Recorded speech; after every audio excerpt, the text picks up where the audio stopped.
السلام علیکم، میں ہوں ڈاکٹر فضا خان اور میں ہوں پاکستان۔ ناظرین، 9 مئی کیسز میں سزاؤں کے بعد سیاست، عدلیہ اور عوامی رد عمل ایک نیا رخ اختیار کرتے دکھائی دیتے ہیں۔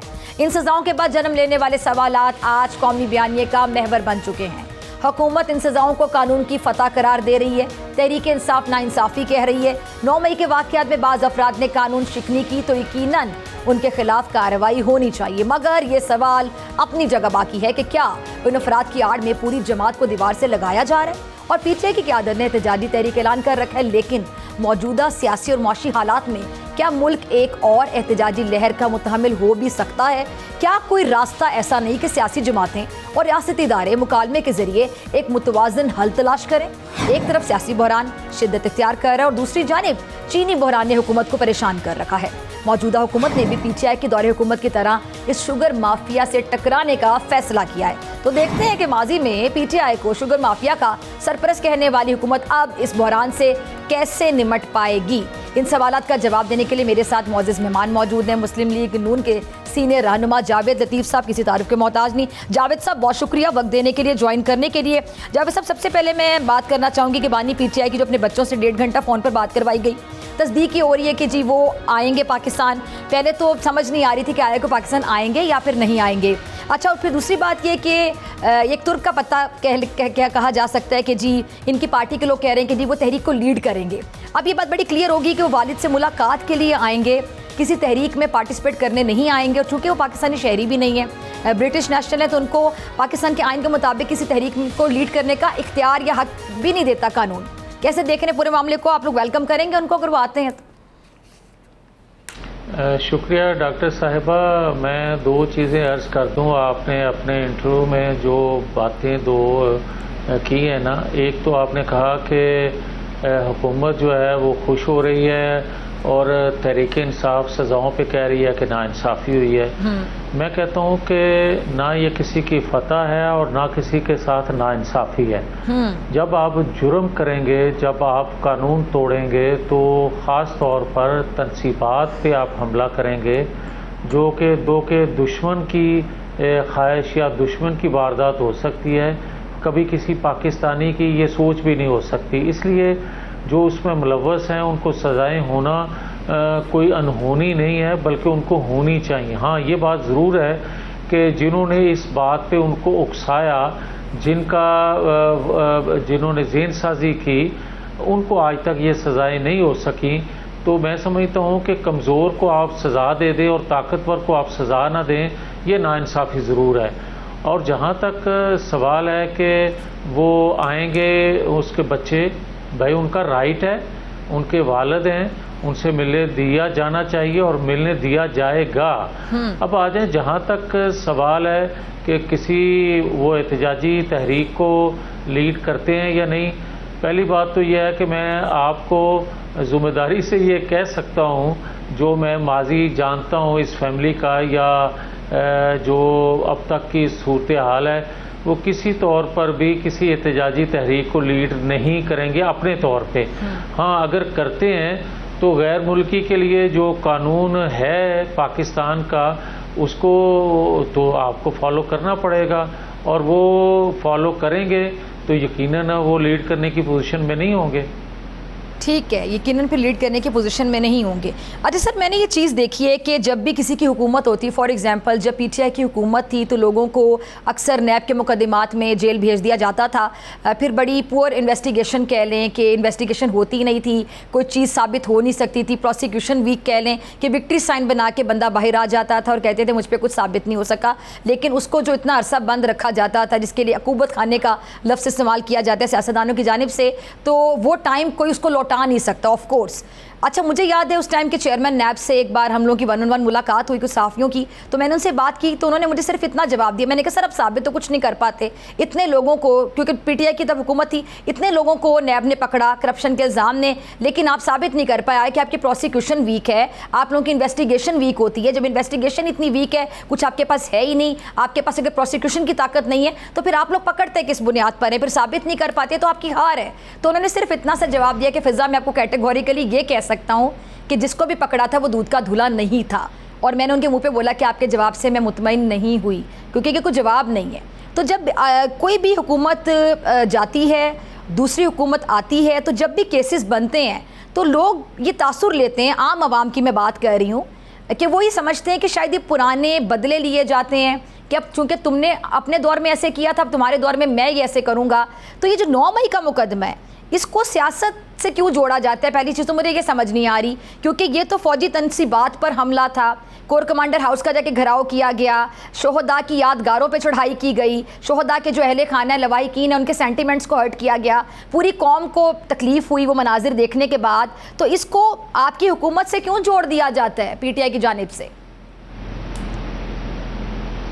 نہیں، پہلی بات تو یہ ہے کہ جو آپ نے کہا نیب کے حوالے سے، تو بھائی آپ یہ دیکھیں کہ نیب کے کیسز سعد رفیق کتنا عرصہ 2-2.5 سال رہے، احسن اقبال کتنا عرصہ رہے، میں خود کتنا عرصہ رہا. تو کیا کوئی چیز انہوں نے ثابت کی؟ اور جو آپ کا یہ کہنا ہے کہ نیب کے ترجمان کہتے ہیں کہ گرفتار ہوئے مگر کوئی کیا دودھ کا دھلا ہے، تو بھائی آپ یہ بتائیں کہ جب ہم گرفتار ہوئے یا ہمیں اتنا عرصہ گرفتار رکھا گیا تو گرفتار رکھنے والے کیا دودھ کے دھلے تھے کہ جو انہوں نے کیا وہ درست تھا، جبکہ بعد میں ثابت بھی ہوا. اور اس وقت ہم یہ کہا کرتے تھے کہ کیا عدلیہ آزاد ہے، اور آج کوئی اور کہہ رہا ہے کہ کیا عدلیہ آزاد ہے. تو پھر مجھے یہ کہنے کی بھی اجازت دیں کہ 9-10 مئی ہوا ہے کہ نہیں؟ نیب کے کیسز میں جب ہمیں یا غداری کے مقدمات میں جب ہمیں گرفتار کیا جاتا تھا، نہ پہلے کوئی چیز ثابت کر سکتے تھے نہ بعد میں کوئی ثابت کر سکے. تو بھائی 9-10 مئی تو سب جانتے ہیں کہ ایک واقعہ ہوا، یا تو یہ کہیں 9-10 مئی ہوا ہی نہیں ہے، اور اگر ہوا ہے تو پھر یقیناً جنہوں نے کیا اس کو سزا ملنی میاں صاحب چاہیے. سوری میں آپ کی بات کاٹ رہی ہوں، میاں صاحب سوری میں آپ کی بات کاٹ رہی ہوں. جی ایک سیکنڈ مجھے ایک سیکنڈ مجھے بات مکمل کر لینے دیں. میں یہ ضرور آپ کو کہوں گا کہ جو یہ لوگ کہتے ہیں کہ یہ سیاسی مقدمات ہیں، 9-10 مئی جس کسی نے بھی جنہوں نے بھی کیا یہ سیاسی مقدمات نہیں تھے. اور دوسرا ہاں یہ ضرور ہے جو چیز مشکوک کرتی ہے ان سزاؤں کو یا اس کیس کو یا 9-10 مئی کو، وہ یہ چیز ہے کہ کوئی پریس کانفرنس کرے اور اس کو اس مقدمے سے الگ کر دیا جائے، یا جنہوں نے ذہن سازی کی جو مرکزی کردار ہیں ان کو آج تک سزا نہ ہو، تو پھر یقیناً لوگ سوال کرتے ہیں کہ کیا وہ قصوروار تھے یا نہیں. جس طرح کے القادر ٹرسٹ ہے، جس طرح کے سائفر لہرانا ہے، کیا یہ سیاسی مقدمات ہیں یا حقیقت ہے؟ اور جو کہ حقیقت ہے ان کو بھی آپ سیاسی مقدمات کہیں گے تو پھر یقیناً بہت سے سوالات اٹھتے ہیں. اچھا، آپ نے میں آپ کو جب انٹرپٹ کری تھی، سوری آپ نے اپنی بات مکمل کی، میں کہنا آپ کو یہ چاہ رہی تھی کہ آپ نے کہا کہ یہ لوگ تو خود اس میں انوالو تھے، یہ آگے تھے، لیکن بہت عرصے تک تو وہ یہ کہتے رہے کہ تو نون لیگ کے لوگوں نے کروایا. چلیں بھائی، آپ بتا دیں کہ جو اعجاز چودھری نے اپنے بیٹے سے گفتگو کرتے ہوئے کہا تھا، اعجاز چودھری پی ٹی آئی کے تھے.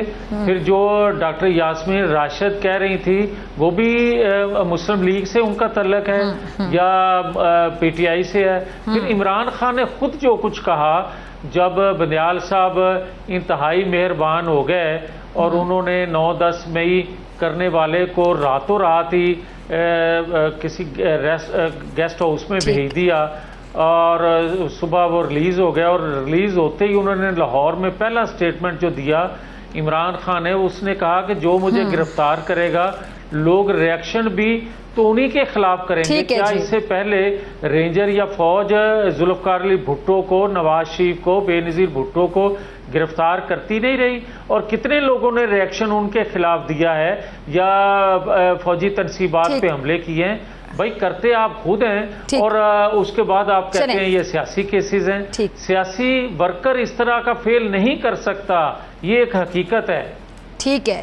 اچھا، آپ کو کیا اب سمجھ آتی ہے میاں جاوید صاحب، بڑے سینئر سیاستدان ہیں، یہ جو پی ٹی آئی بہت آسانی سے تتر بتر ہو گئی، نون لیگ پہ بھی مشکل وقت آیا، پیپلز پارٹی پہ مشکل وقت آیا، بے نظیر بھٹو صاحبہ کی عمر تب بہت چھوٹی تھی جب پیپلز پارٹی میں مشکل وقت تھا، ذوالفقار علی بھٹو جب جیل میں تھے، 77 کی بات اگر کروں، 79 میں جب ان کی پھانسی ہو گئی تو بے نظیر بھٹو جب 88 میں پھر وزیر اعظم بنی، اس سے پہلے ان کی ایک اسٹرگل تھی پیچھے 9-10 سال کی، ان کی عمر بہت کم تھی اس ٹائم پہ. پھر مریم نواز جس طرح متحرک رہیں نواز شریف صاحب کے اوپر جب مقدمات تھے، جب وہ تھوڑے زیر عتاب تھے، تو انہوں نے پارٹی کو بڑا سنبھال کے رکھا.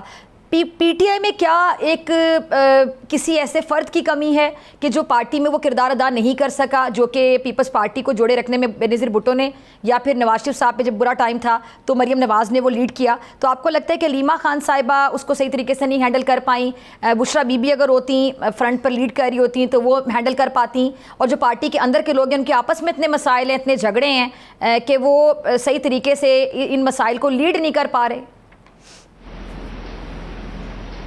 ڈاکٹر صاحبہ، ایک تو میں کریکشن کرتا جاؤں کہ آپ کی اس وقت عمر اگر کم تھی تو آج بھی کون سی زیادہ ہے؟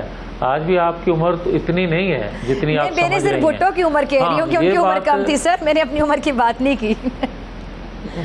اس ٹائم پہ تو شاید ہم پیدا بھی نہیں ہوئے تھے، 70s کی بات ہے جب۔ لیکن میری عمر ہماری جو فلم سٹار میرا ہے، میری عمر فلم سٹار میرا سے بہت زیادہ ہے، ذرا آن اے لائٹر نوٹ۔ جی جی جی، تو میں یہ کہنا چاہتا ہوں کہ دیکھیں جو آپ بات کر رہی ہیں نا کہ تتر بتر ہو گئی جماعت یا ہو جائے گی، یا مسلم لیگ کی آپ تاریخ بتا رہے ہیں یا پیپلز پارٹی کی تاریخ بتا رہے ہیں، وہ ایک سیاسی پروسیس سے بنی ہوئی جماعتیں تھیں۔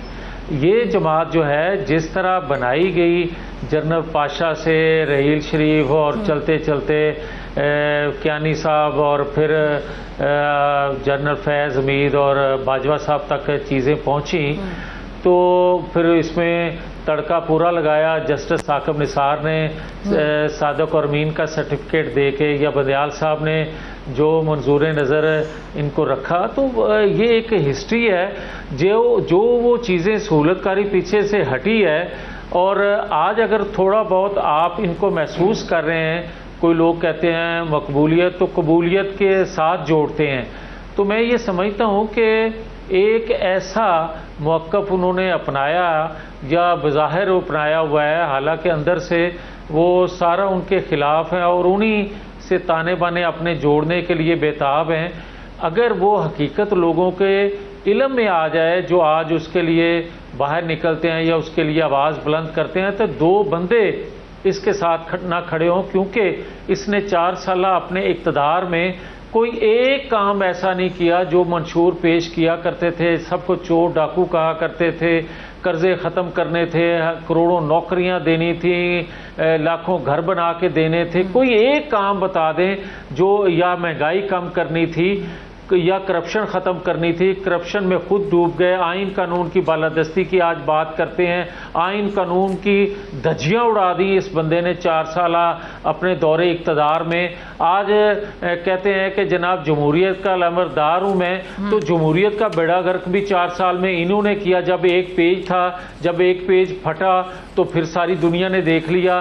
پاکستان کے لیے اگر کوئی ایک کام بھی اس نے کیا ہے تو لوگ شاید اس کو یاد کر کے 4 ووٹ اس کو دوبارہ دے دیں، مگر یہ ووٹ جو 8 فروری 2024 کو بھی ملے ہیں، یہ اس کے کسی کام یا کرتوت کی وجہ سے نہیں ملے، بلکہ اس نے جو ایک موقف اپنایا جو لوگوں کو یقیناً قائل کرتا ہے، اور یقیناً اچھی بات ہے کہ ہر ادارے کو اپنی ڈومین میں رہنا چاہیے، مگر یہ حقیقتاً تو معاملات کچھ اور ہیں۔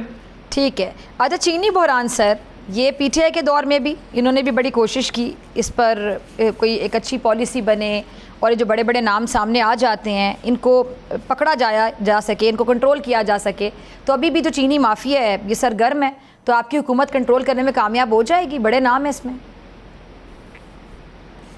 دیکھیں ڈاکٹر صاحبہ، جب پی ٹی آئی کا دور تھا تو یہ سکینڈل جب بنا، میرے جیسے بندے کا موقف تھا کہ ان کو کٹہرے میں لانا چاہیے، پبلک ان کے نام کرنے چاہیے، سزائیں ان کو ملنی چاہیے جو اربوں خربوں روپیہ قوم کا ہڑپ کر جاتے ہیں۔ آج بھی میرا موقف وہی ہے، اس وقت بھی ان کا کچھ نہیں بگڑا تھا اور مجھے آج بھی کچھ بگڑتا نظر نہیں آ رہا۔ اس کی وجہ یہ ہے کہ مجھے یہ بتائیں کہ کبھی آپ کہیں کہ جو ہے چینی بیچ دی جائے پاکستان سے اور کبھی خرید لی جائے؟ بھائی آپ اربوں روپیہ قوم کے ٹیکسز جو وہ دیتی ہے اس کو آپ ضائع کر دیں اور کسی کے کام بھی نہ آئیں، تو میں سمجھتا ہوں کہ کسی طور پر بھی ان کو معاف نہیں کیا جانا چاہیے۔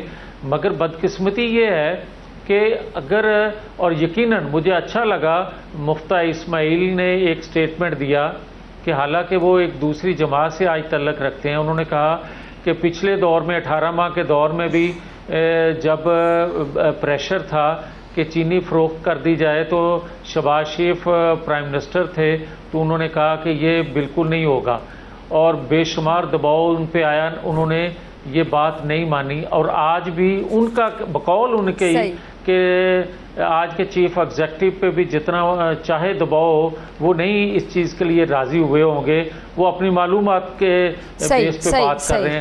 تو بھائی جس وزیر نے یہ کچھ کیا ہے اس وزیر کو تو کم از کم ٹانگیں اور اس کو سامنے لے کے آئیں, جس شخص نے یہ فیل کیا یا جس نے یہ فیصلہ کروایا. ٹھیک ہے, اس کو سامنے لائیں جس نے یہ فیصلہ کروایا ہے. اچھا سر, تحریک چلتی ہوئی دیکھ رہے ہیں آپ, کیونکہ 5 اگست کے بعد تحریک جو چلنی ہے, اب جو قاسم السلیمان بھی آئیں گے, بہرحال وہ تحریک کا تو حصہ نہیں بنیں گے, لیکن ایک پریشر ٹیکٹک کے طور پہ بطور سیاسی جماعت پی ٹی آئی ان کی آمد کو پریشر ٹیکٹک کے طور پہ استعمال کر سکتی ہے. تو ان کے آنے سے آپ کو کیا لگتا ہے کہ ان کے جو فالوور ہیں اور سیاسی جو حلقے ہیں اس پر کوئی ایک نفسیاتی اثر ہوگا ان دونوں بچوں کے آنے سے؟ اور دوسری بات یہ کہ ابھی تو تحریک یہ چلائیں گے تو کس حد تک آپ کو کارآمد ثابت ہوتی ہوئی نظر آتی ہے, کیونکہ تحریک لیڈ کرنے کے جو ایک گٹس ہوتے ہیں وہ تو سوری ٹو سے ابھی کسی میں نظر نہیں آ رہے, کیونکہ جب بھی یہ کہتے ہیں ہم دھرنا دیں گے, جلسہ کریں گے, تحریک کریں گے, تو جب گراؤنڈ ریالٹی دیکھی جاتی ہے وہ مختلف ہوتی ہے. سوشل میڈیا پر جو ان کے واریئرز ہیں وہ بڑے سرگرم رہتے ہیں. دیکھیں بات یہ ہے کہ عمران خان سے لے کر اور 26 نومبر تک جو بھی جلسے جلوس ریلیاں ہوئیں اس میں 3 سے 4 ہزار لوگ مسلح ہوتے تھے, ٹرینڈ ہوتے تھے, اور وہ 26 نومبر کو تتر بتر ہوئے ہیں.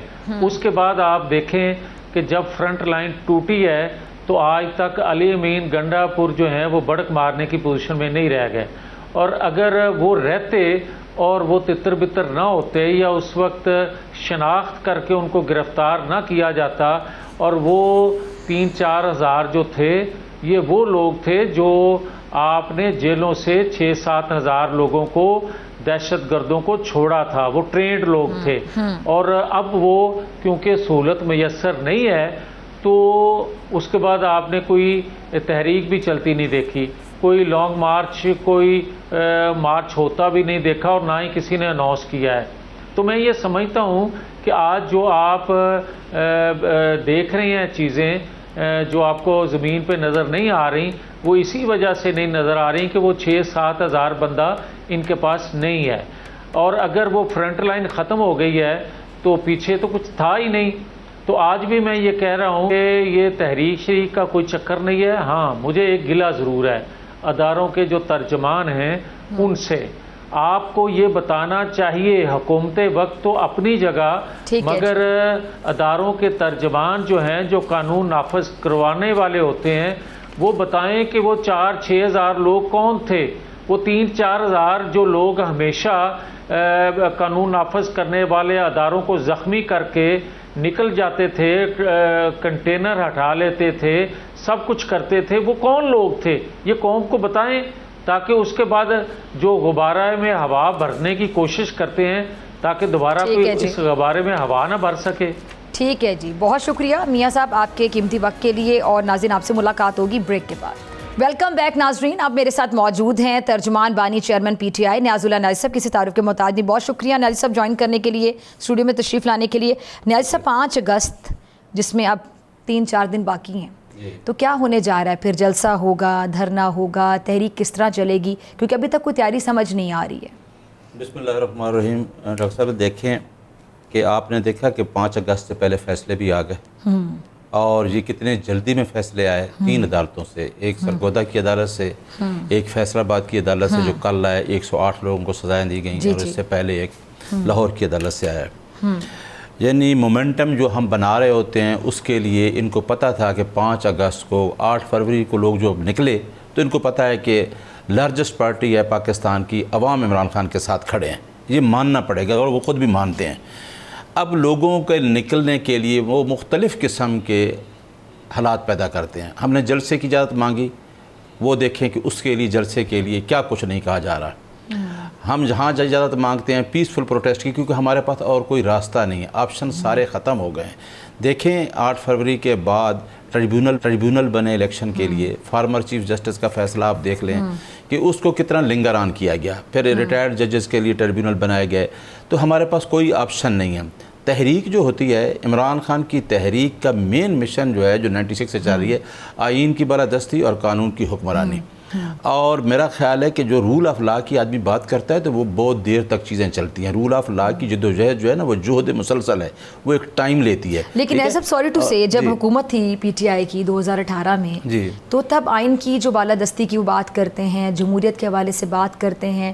اس ٹائم پر کیا آپ کو لگتا ہے کہ بہت ایک سنہری دور تھا پاکستان کی تاریخ میں، اگر ہم سیاست کی بات کریں 2018 سے 22 تک کا جو دور تھا؟ میں بتاتا ہوں. تب اگر اسٹیبلشمنٹ اور آپ لوگ ایک پیج پر ہوتے تھے تو اس کو کہہ دیا جاتا تھا، یہ تو بڑا خوبصورت ایک چیپٹر ہوتا ہے کہ جہاں پہ اسٹیبلشمنٹ اور سیاسی جماعتیں ایک پیج پر ہوتی ہیں. حکومت اگر کوئی اور اسٹیبلشمنٹ کے ساتھ ایک پیج پر ہوتا ہے تو اس کو کہہ دیا جاتا ہے تو غیر جمہوری طریقہ ہے. دیکھیں میں کبھی بھی ماضی کی پھر اس پیج کے ساتھ کیا کیا گیا وہ بھی سب نے دیکھا، کس طرح کے نعرے لگائے گئے وہ بھی سب نے دیکھے، کس طرح کے القابات سے نوازا گیا یہ بھی دیکھا. کبھی کارمی چیف کو قوم کا باپ کہا گیا، پھر کبھی کس طرح کے القابات سے نوازا گیا. میں بتاؤں جی آدمی کو فیکٹس ایڈمٹ بھی کرنے چاہیے، ماضی کی غلطیاں ایڈمٹ کرنی چاہیے جو ہوتی ہیں. یعنی آپ مانتے کہ پی ٹی آئی سے بہت غلطیاں ہوئی؟ غلطیاں دیکھیں، غلطیوں سے آدمی سیکھ، غلطیاں ہوتی ہیں، آدمی سے غلطیاں ہوتی ہیں، لیکن چلیں ایٹ لیسٹ آپ یہ مان رہے ہیں کہ پی ٹی آئی سے بہت غلطیاں ہوئی اور سیکھنا چاہیے. ہاں دیکھ غلطیاں ہوتی ہیں، لیکن غلطیاں یہ نہیں ہیں. ایک چیز میں آپ کو بتا دوں جی کہ عمران خان نے شروع سے، اب غلطیوں کے ساتھ میں آپ کو جواب بھی دے رہا ہوں، عمران خان نے شروع سے غلطیاں کی؟ نہیں شروع سے نہیں. عمران لوگ ایسے بات پکڑ رہے تھے، کلیئر کر لیں. نہیں میں کلیئر کر رہا ہوں. عمران خان نے شروع سے کہا تھا اداروں سے کہ ایک الیکشن جو ہے فری فیئر کروا لیں. آپ کو یاد ہے 2013 کا الیکشن تھا، 126 دن کا دھرنا تھا، 35 سیٹ پہ سامنے دھاندلی ہوئی تھی، اور اس کے لیے 4 حلقے کھلانے کے لیے ہمیں کتنا زور لگانا پڑا. پھر بھی ہم نے کہا کہ الیکشن، آج بھی ہم یہ کہتے ہیں کہ الیکشن فیئر کرائیں under article 218(3) of the constitution, جو کہ فری فیئر الیکشن کرانا ہے. ہماری جو پالیسی تھی، ہمیں کتنا ٹائم ملا؟ 3 سال کا ٹائم ملا، اور کرونا جیسے 2019 کووڈ کے ٹائم پہ بھی ہم نے ڈیلیور کیا. ہمیں کمپیئر نہ کریں ان سے جن کو 35 سال ملے. 2018 کے الیکشن سے اس کو بالکل کمپیئر نہ کریں. فارم 45 پہ الیکشن کا رزلٹ دن کو آ چکا تھا. اداروں کو ریگارڈ کرنا چاہیے. عمران خان صاحب کی اسٹرگل کا آپ یہ کہہ رہے ہیں؟ سر میں کہتا ہوں کہ عمران خان مین اسٹیک، سر یہ جو میں کہتی ہوں، میری بات سنیں سر، بھلا ہو کہ یہ جو ابھی ایڈونچر کرنے کی کوشش کی نا نریندر مودی نے، پھر ہم نے اس کو نکو چنے چبوائے. یہ میں بڑا سوچ سمجھ کے لفظ بول رہی ہوں. پھر ہم نے نکو چنے چبوائے، اس کا غرور، اس کا رافیل، سب کچھ خاک میں ملا دیا. اور دنیا نے پھر دیکھا کہ ہماری ایئر فورس اور ہماری جو ایک اسٹریٹجی، ہماری حکمت عملی، ہمارا وننگ کمانڈر کیسے پھر امریکی صدر سے ملا، ملاقات کا وقت کتنا تھا اور اس کو بڑھا دیا گیا، 2.25 گھنٹے کر دیا گیا. خطے میں جو ہماری جغرافیائی حیثیت ہے وہ بھی دیکھی سب نے. اس کے بعد پوری قوم شانہ بشانہ کھڑی ہو گئی پاک فوج کے. اس سے پہلے کس قسم کی پولرائزیشن چل رہی تھی سوشل میڈیا پر پاک فوج کے خلاف. یہ 9 مئی جو تھا یہ بھی اسی پولرائزیشن کا نتیجہ تھا. تو کس نے یہ بیج بویا تھا؟ اس کے اگر ہم تاریخ میں جائیں اور آپ اس کے بعد ایکسپیکٹ کریں کہ جو ادارے ہیں وہ عمران خان صاحب کی جد و جہد اور اسٹرگل پہ ان کا ریگارڈ کریں. میں ون بائی ون ان اداروں کے خلاف نوجوانوں کو اکسایا بھڑکایا کس نے؟ عمران خان نے، میری عمران خان سے بطور سپوکس پرسن 2 ملاقاتیں ہوئی ہیں. یہ بڑا اہم جواب ہے. عمران خان کے بارے میں یہ جو آپ نے ابھی بات کی، مجھے انہوں نے کہا جب پاکستان کی یہ ابھی انڈیا کے ساتھ جنگ ہوئی اور جو ہم نے جنگ جیتی، تو عمران خان نے کہا میں تو پہلے بھی کہتا تھا کہ میرے وجود سے فوج ضروری ہے ملک کے دفاع کے لیے، کیونکہ ایک ادارہ ہے نا. جلدی فیصلے ہوئے، خاص طور پہ 9 مئی کے فیصلوں کی اگر بات کریں تو 5 اگست کے پریشر میں ہوئے کہ 5 اگست آ رہا ہے اور آپ لوگ اتنی بڑی تحریک چلائیں گے. آپ نے کہا نا اب ہمارے جو وہ فیصلے جو سب کے خلاف آنا شروع ہو گئے 108 افراد کے، تو یہ فیصلے جو 5 اگست سے پہلے آنا شروع ہو گئے جلدی، تو آپ کو لگتا ہے کہ یہ کوئی پریشر محسوس ہو رہا تھا؟ میں بتاتا ہوں گورنمنٹ کو سخت پریشر. گورنمنٹ سٹنگ جو ہے ATC کے ججز کس کے انڈر ہیں؟ گورنمنٹ کے انڈر ہیں. یہ جج سینٹر کے انڈر ہوتے ہیں which is controlled by the ministry of law and justice, and chief executive کون ہے؟ Prime minister. اور اس میں وہ کیا کرنا چاہ رہے ہیں؟ ان لوگوں کو جلدی سے ڈی سیٹ کر کے ایک اور طرف جا رہے ہیں. وہ شاید میں آپ کو بتاؤں، وہ چاہتے ہیں کہ ہم 2/3 میجارٹی لیں، آپ نے دیکھا ہے کہ ادھر سے آدمی ڈی سیٹ ہوتا ہے ادھر سے الیکشن اناؤنس ہو جاتا ہے. وہ تو ہائی کورٹ پشاور نے ایک اسٹے دیا ہے, ایک دستی والی سیٹ پہ اس نے دیا ہے. جو ابھی جو وارنٹ گرفتاری جاری ہوئی آپ کے درجنوں لیڈران کے, اب ظاہری بات ہے وہ کچھ تو غائب ہو گئے گرفتاری کے خوف سے, تو مجھے یہ بتائیں کہ پھر آپ کی جو تحریک ہے اس کو لیڈ کون کرے گا, کس کا کردار ہوگا؟ قاسم سلیمان آتے ہیں, وہ تو والد سے ملاقات کرنے آئیں گے, تحریک لیڈ کرنے تو نہیں آئیں گے. ابھی تو آپ نے 5 اگست کا خود جواب دے دیا ہے. اور 5 اگست کی تاریخ کا سر انتخاب کیوں کیا گیا؟ 5 اگست 2019 6 سال پہلے انڈیا نے کشمیر کی جو آئینی حیثیت ہے اس کے ساتھ جو کیا وہ آرٹیکل 370 اور 35A, تو 5 اگست کو تو ہمیں نریندر مودی کے خلاف احتجاج کرنا چاہیے سب کو مل کر بطور قوم. میرا خیال ہے ہم جو بات بھی کرتے ہیں نا ہمارے خلاف کوئی نہ کوئی بات بنائی جاتی ہے. سر وہ اتفاق ہی ایسا ہو جاتا ہے, آپ لوگوں کے ساتھ اتفاق ایسا ہو جاتا ہے کہ آپ نے 5 اگست کے چلیں اتفاق ہوگا. میں کب کہہ رہی ہوں کہ اتفاق نہیں ہوگا, لیکن آپ اتفاق اچھا میں بتا دیکھیں کسی بڑی شخصیت نے پاکستان آنا ہے وزٹ کے لیے, کوئی اہم ایونٹ ہوگا, اس دن آپ لوگ احتجاج اور وینیو کا ڈیسیژن لے لیتے ہیں, فیصلہ کر رہے تھے, این اسی جگہ پہ جا کے احتجاج شروع ہوتے ہیں, این اسی دن احتجاج شروع ہو جاتا ہے. اب 5 اگست کو نریندر مودی کو جواب دینا چاہیے, ہمیں کشمیر کے حق میں احتجاج کرنا چاہیے. 5 اگست کو عمران خان کی 2 سال سزا پوری ہو رہی ہے. کس کی؟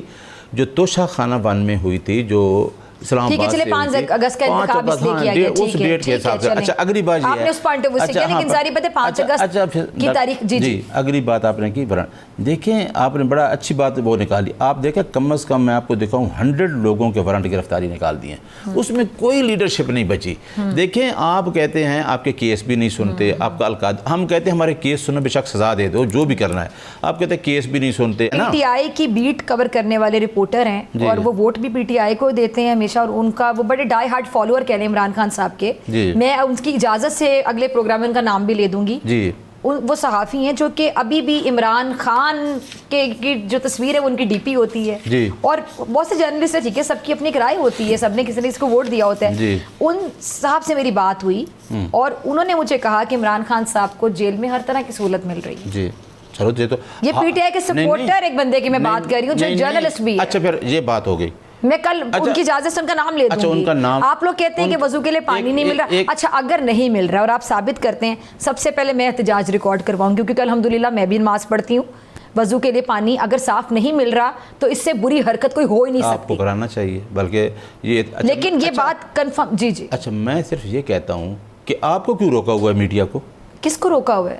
پورا میڈیا. آپ جائیں نا ملیں جا کے عمران خان سے, آپ ایک ریکویسٹ, آپ جائیں. آپ کا کوئی گیا ہے ابھی میڈیا کا کوئی گیا, اس کو باہر روک لیا تھا, اسی سنوں سے گیا کوئی اینکر پرسن. سر وکیل وکلا کوئی وکلا کو مطلب ملنے کی اجازت جب نہیں دی جا رہی ہوتی, ٹھیک ہے, یہاں تک دیکھیں جب ان کو ملنے کی اجازت نہیں جاتی میڈیا خبر رپورٹ کرتا ہے. ہم چاہتے ہیں کہ اسلام آباد ہائی کورٹ کے لارجر بینچ کا جو آرڈر ہے کم از کم سپورٹ. چلیں یہ آپ کا گلہ بجائے, ٹھیک ہے, آپ آگے بتائیں کہ کیا پی ٹی آئی, 1 منٹ ہمارے پاس, کہ پی ٹی آئی کے بارے میں بھی کہا جا رہا ہے کہ سیم کو ہم 2 دھڑوں میں تقسیم ہو گئی تھی, اب پی ٹی آئی کے بھی دھڑے بننے جا رہے ہیں, شاید اس طرح کی خبریں گردش کر رہی ہیں, اور پی ٹی آئی پاکستان وجود میں آئے گی, تو آپ تصدیق کرتے ہیں؟ آپ کے علم میں خبر. میں آپ کو بتاؤں, پی ٹی آئی کے دھڑے الیکشن سے پہلے ہی بنائے گئے تھے. جہانگیر ترین گروپ, علیم خان گروپ اور پرویز خٹک. جب دیکھا ان کے پاس تو کوئی ایک ورکر نے پرویز خٹک کو ہرا دیا. P T I Imran Khan کا نام ہے, کوئی دھڑا بھی بن جائے کامیاب. اور اس عمران خان کے نام کو باہر والے سارے کیش کروا رہے ہیں, ان میں سے بہت سے لوگ چاہتے رہے کہ ڈیالہ کا دروازہ کھلے. معذرت کے ساتھ یہ پی ٹی آئی والے ہی ہمیں بتا کے جاتے ہیں, کبھی اسٹوڈیو میں بیٹھ کے اور کبھی پروگرام جب ختم ہوتا ہے یا پروگرام شروع ہونے سے پہلے. لیکن اب میں بتا دوں, اگر کوئی اس طرح کیش کروا رہا ہے نا, اگر نہیں آپ بتائیں, آپ دل پہ ہاتھ رکھے, بتائیں نہیں کروا رہے کیش. میں بتاتا ہوں نا, میں بتاتا ہوں. نیاز اللہ نیازی صاحب دل پر ہاتھ رکھیے اور بتائیے ہوتا ہے نا, کیوں نہیں ہوتا. پی ٹی آئی والے خان کے نام کو کیش نہیں کروا رہے, تو کیش کروا, سن لینا. ایسے لوگ مارز وجود میں آئے جن کو کوئی جانتا نہیں تھا, عمران خان کے نام پہ وہ آگے آئے, اور اب وہ بالکل نہیں چاہتے کہ عمران خان باہر آئے. میں آپ کو بتاتا ہوں, وہ لوگ جب عمران خان پہ مشکل وقت آیا تو وہ تو سامنے چھوڑ کے چلے نہیں گئے تھے, اسی ٹائم چلے گئے تھے نا, مشکل ہے اب بھی ہوں گے. لیکن اب میں آپ کو بتاؤں 8 فروری نے ثابت کر دیا ہے کہ عمران خان کا جو 1996 سے تھا نا, جو اس کی تحریک تھی, عمران خان نے وہ اپنا ٹارگٹ اچیو کر لے. عوام اس کے ساتھ کھڑی ہے, وہ ٹکٹ ڈاکٹر صاحبہ جس کو دے گا وہی کامیاب ہوگا. یہ میں آپ کو بتا دوں, کوئی الیکٹیبل کوئی جو لیڈر ہے اس پہ نہیں ہے کہ عمران خان کی اپنے جو لوگوں کے ساتھ جو عمران خان نے اپنا ٹارگٹ اچیو کرنا تھا وہ کر لیا ہے. ٹھیک ہے جی, بہت شکریہ جی نیاز صاحب, آپ تشریف لائے. اور ناظرین آپ سے ملاقات ہوگی بریک کے بعد بات کروں گی میں غزہ کے حوالے سے. ویلکم بیک ناظرین. غزہ وہ مظلوم سرزمین جو کبھی زیتون کے باغات کی خوشبو, اذانوں کی صدا اور بچوں کے کہکوں سے گونجا کرتی تھی, آج تاریخ انسانیت کی سب سے ہولناک اور تاریک تصویر بن چکی ہے۔ 350 مربع کلومیٹر پر محیط ایک محصور خطہ جو اب ایک کھلا عقوبت خانہ بن چکا ہے، جہاں نہ دن کا سکون ہے نہ رات کا چین ہے، صرف بموں کی گرج، رقص مرگ اور انسانیت کی اجتماعی بے حسی کا نوحہ۔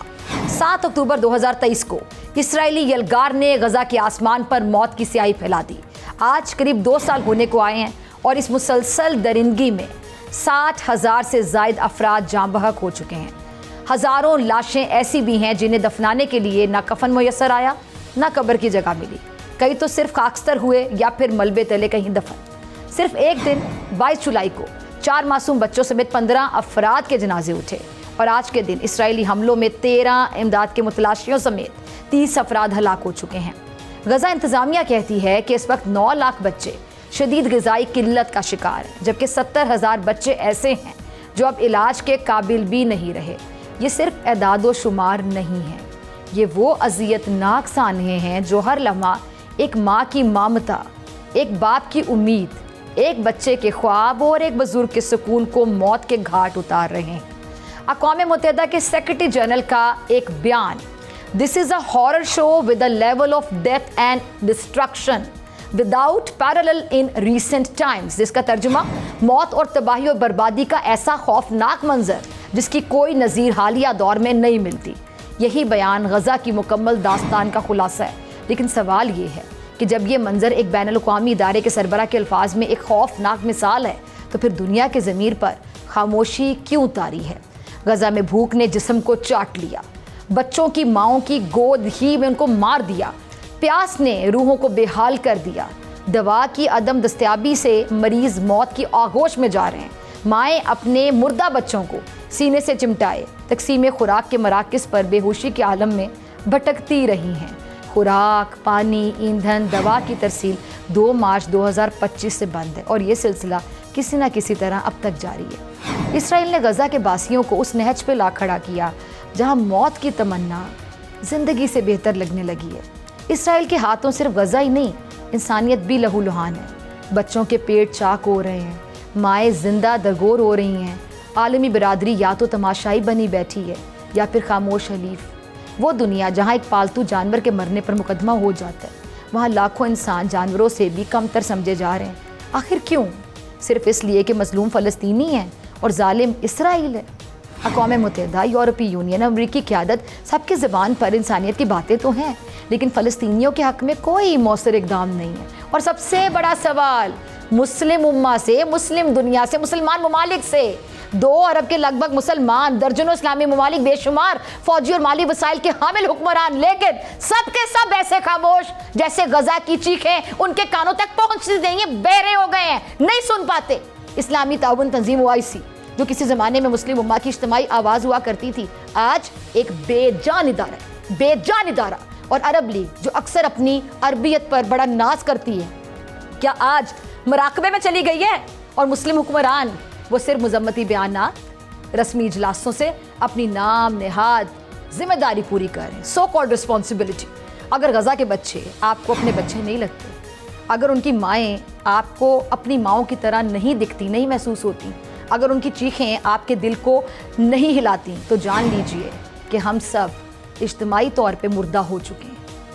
امت مسلمہ کے ضمیر کا نزع جاری ہے، اور غزہ کی زمین ہر روز ہمارے سکوت، ہماری بے عملی اور ہمارے منافقانہ جذبات کی گواہی دے رہی ہے۔ غزہ کی موجودہ حالت صرف ایک جغرافیائی مسئلہ نہیں ہے، یہ ایمان، ضمیر، قیادت، غیرت اور اتحاد کا امتحان ہے جس میں ہم لوگ فیل ہیں، کوئی پاس نہیں ہوا۔